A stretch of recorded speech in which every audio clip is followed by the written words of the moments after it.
came out. Incredible. Yeah, when you're moving the ball like that, it just keeps everyone engaged in the game.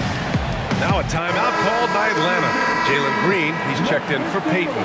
Gills checked in for Atlanta. Carrington comes in for Kessler.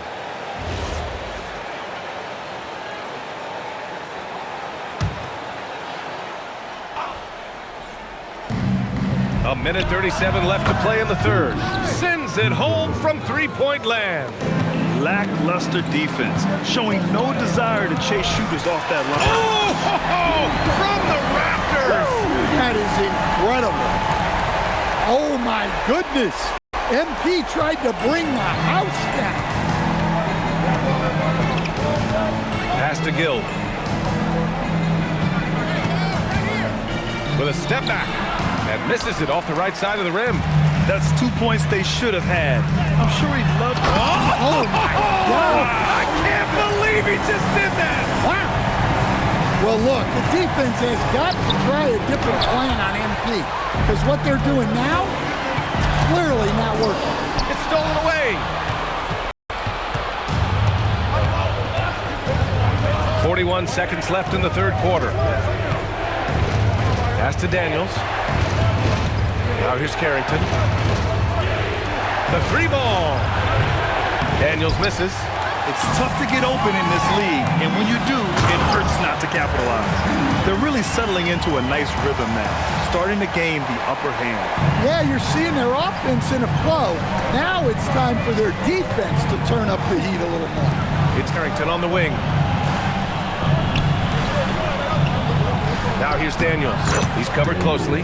And the layup is good after a nice lead pass. That's just a great pass. Excellent vision to see the open spot in the defense and lead him to the score. And as we end the third quarter, a great game. Both teams playing well. The T-Wolves on top, up 8. All right, we're going to step aside for just a second, but join us right back here for the start of quarter number 4 next. With 3 quarters behind us, let's see what this fourth period...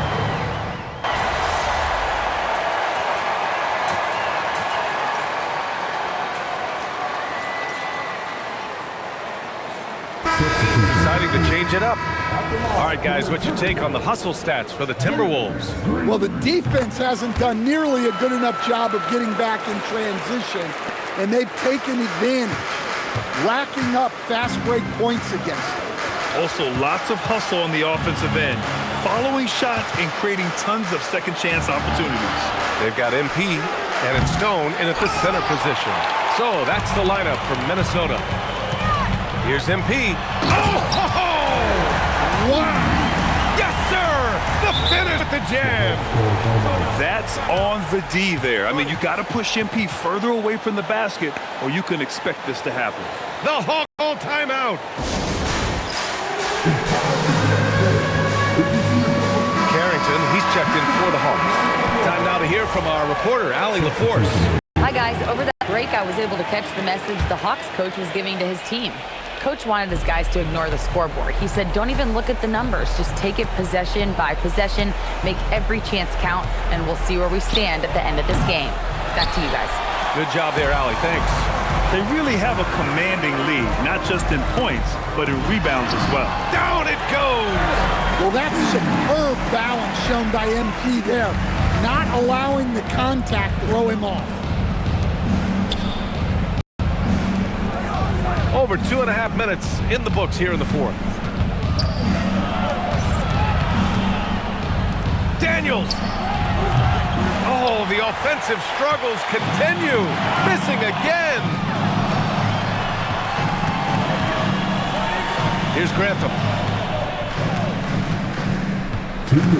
MP outside. 20 feet out. Oh, he needed it, and he got it. Gotta love how they've just maintained their intensity, even when they're this far up. Yeah, and at this point in the game, just protect the ball, make smart decisions, don't give them a chance to get back in the game. And again, no good. And the bucket counts, and he is on his way to the line. He'll try to make it a 3-point play. Well, some lament the death of the mid-range jumper in today's game. Grant, you got any fixes? Well, some have suggested cutting out the corner threes. If the three-point line was only like above the break, teams would probably need to rely more on that mid-range. And the distance between the point totals for these teams tells the whole story. Just a fantastic effort, and you have to give it up for the Timberwolves. Offensively, they made the most of their trips. They found multiple ways to score consistently, and a little luck doesn't hurt them either. They also got some nice bounces off the rim tonight, too. And with another win in the bag, they've racked up 46 total on the year. And with this one all but in the record books, they set the tone in the first of what would be only 2 meetings between these teams. And as it was happening, as it was building, you knew this was a monster game for MP. Well, we saw some exceptional passes from him tonight. His vision did a lot to elevate their offense. And the Hawks will go for a different look here. There's 48 seconds left to play in the fourth quarter of this one. Johnson for 3. That shot off the mark. Minnesota with the ball. The drive by MP. Can't finish the lob. That is a rarity. When he takes flight, he usually hammers it home. Johnson passes to Miller. That one falls. 24 seconds left in the fourth. To the left wing. MP outside. Down low. Outside for Green. Good ball movement here by Minnesota. 5 to shoot. MP drives in. Oh, what a perfect pass to set that up. Hey, the feed might have been pretty, but the finish, that was angry. And so it's Minnesota easily grabbing this one. We saw 2 different teams tonight. One played with confidence, operating flawlessly. The other just looked lost. And the energy in this building was awesome. The crowd was involved from the jump. Once they started to really pour it on, it was fun to see how it all came together. And that'll wrap it up, folks. For Grant Hill, Stan Van Gundy, and Allie LaForce, this is Brian Anderson signing off. We'll see you next time.